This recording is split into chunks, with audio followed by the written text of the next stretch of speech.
This is the emergency broadcast system. The CDC is advising that you stay in your home. We shall walk.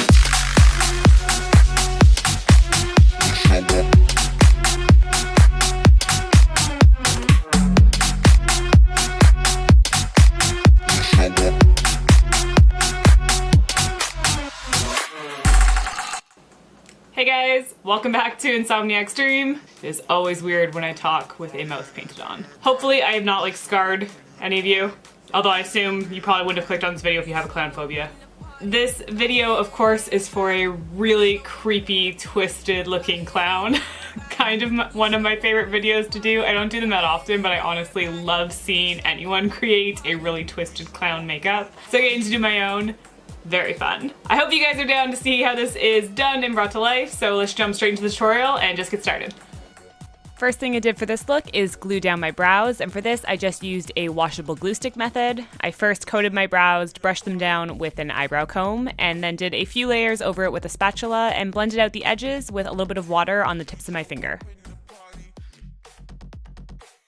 For the white base for my clown face, I used Makeup Forever's Color Whites. This is just a cream white product, and I used a sponge to apply it all over and try to get a smooth surface by patting it on. Once you have this applied everywhere that you want and a nice even coat of white, you want to make sure to set the cream product just so that you are able to blend shadows over top a lot easier and to ensure that the white doesn't move. Something else just to quickly note is for sure to pat the white over the eyebrows if nothing else, because you do not want to lift up the washable glue stick brow covering that you've already laid down. Then, as with a lot of my looks, I find it easiest to map out the shapes and lines, contours, whatever you want to call them, that you're going to be using for your look. It just gives you a much better idea of where you're going with everything. And for this, I just used a black pencil. You could use something even lighter if you want to give yourself a little bit more leeway. Something like a white pencil will be a little bit easier to wash away if you make a mistake.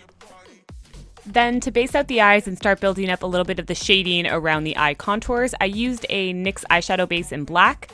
This is a really creamy base that if you don't set fully, actually is very blendable and creamy to pull away. So I found it was really useful for this part. It was very useful to pull up into the eyebrow contours as well as underneath the eyes and kind of pull at it and smudge it out to give a really messy feel. Then to better blend out the black that we've already laid down, as well as start better defining the other contours around the eyes and around the face, I used a gray shadow from my NYX Ultimate palette. Any cool tone gray shadow will totally work here. It's just to start lightly building up the areas that we're going to want to really deepen to increase that depth and dimension that we're going for with all of these really deep, creepy, wrinkled lines around the face. For things like this, it can really help to look at references such as other Halloween masks that come out this time of year, or even comic and cartoon characters that have much more exaggerated features drawn onto their face. Something I constantly do throughout this look is scrunch my face up in different ways to see where wrinkles would naturally occur if they were much more exaggerated and deepened. And then once I figure out placement I like with the lighter shadow, I can go in with my black eyeshadow and deepen all those areas.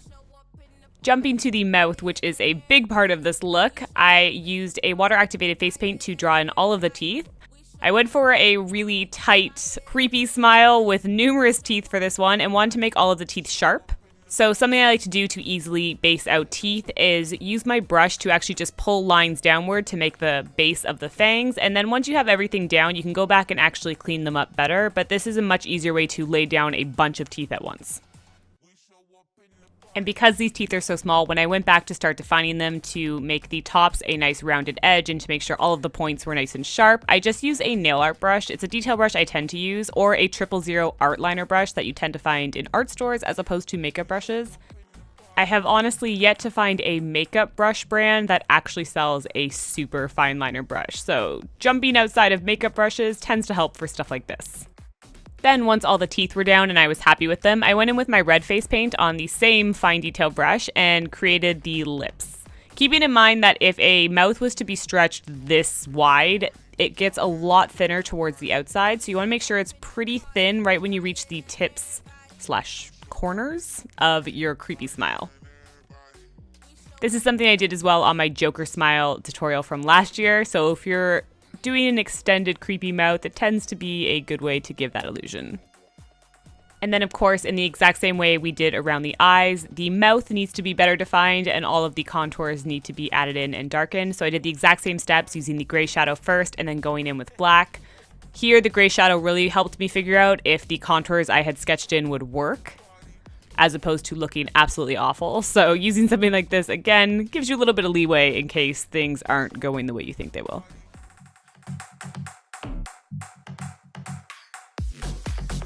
Then, using my black face paint, I went ahead and lined all the areas that I've kind of sketched out. I wanted this to have a lot more of an animated, strong look, and to do this, adding the black really makes a difference. So a lot of the areas I had already done with the black and gray shadows is kind of where I just went over again and added the very dark black lines with a fine detail brush.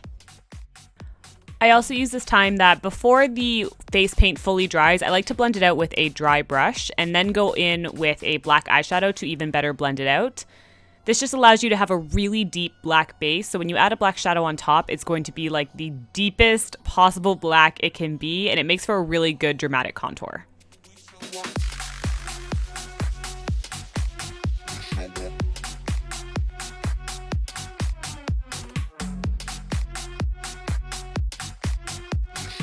Using the same black face paint, I use this to fill in all of the lines between the teeth and better define each sharp little fang I've made my mouth out of. This is one where the fine liner brush is pretty critical since the space between these teeth is very tiny, and this helps give you the ability to get just in between them. You also want to use a really light hand and don't be afraid to go slow. This is at 4 times the speed I painted at, so you can imagine how careful I was being at normal speed.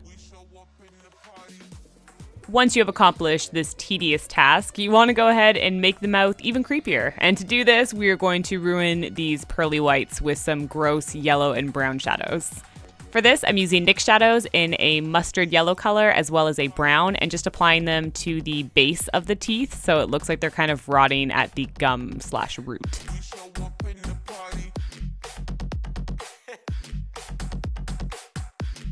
And then, because I find this is a very important step with defining teeth on painted mouths, I went ahead and used the white to highlight the teeth again, making sure to actually shade the outside of the teeth first and then do the highlighting. You don't want to have to redo this step like I did. And then a step that is completely optional, but I wanted to add some extra fantastic brows to my creepy clown that would match the wig I would be wearing later. So I went ahead and used my red face paint again and painted on some very severe eyebrows.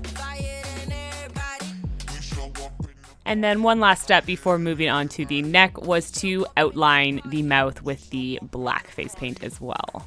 This just gives that little bit of extra definition, and again, a light hand was really key here to make sure it was a very fine line that just gave a little bit more definition without making it a super strong outline. So then we can move on to the ruffles on the neck. And for this, I went ahead and used my white face paint to outline. You can see to start the ruffles, I just did some fun swirly lines and filled everything in with the whites. And then I started using gray shadows once again to start creating the actual look of fabric. For this, I added the underside shading to each ruffle and then went ahead and mimicked that on the top side to make it look like the fabric has folded over itself multiple times. And then, of course, you want to shade in between where all of the fabric is folding over itself, just to give that look as if it is shading those recessed areas and catching the light on the top.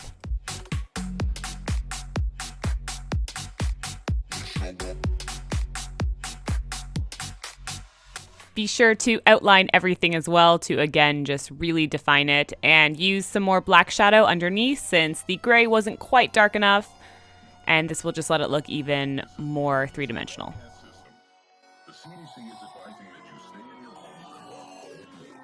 that you stay in your home.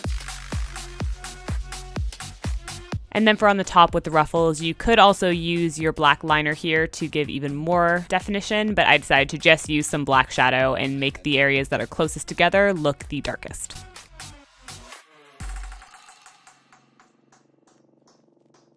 Then for the ruffled area around the neck where all of that fabric would meet up, I wanted it to look pretty clean, but also like it's a little bit puckered in the fabric. So for this, I just added a line all the way around and then added a few flicks of my brush to make it look like it has bent in towards itself.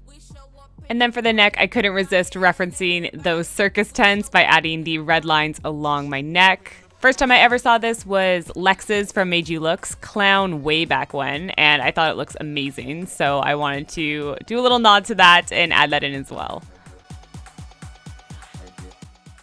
And then my finishing touches for this entire neck area was to add a little bit of shading underneath the ruffles, as well as some black shadow along the neck area so it wasn't just a flat white and red.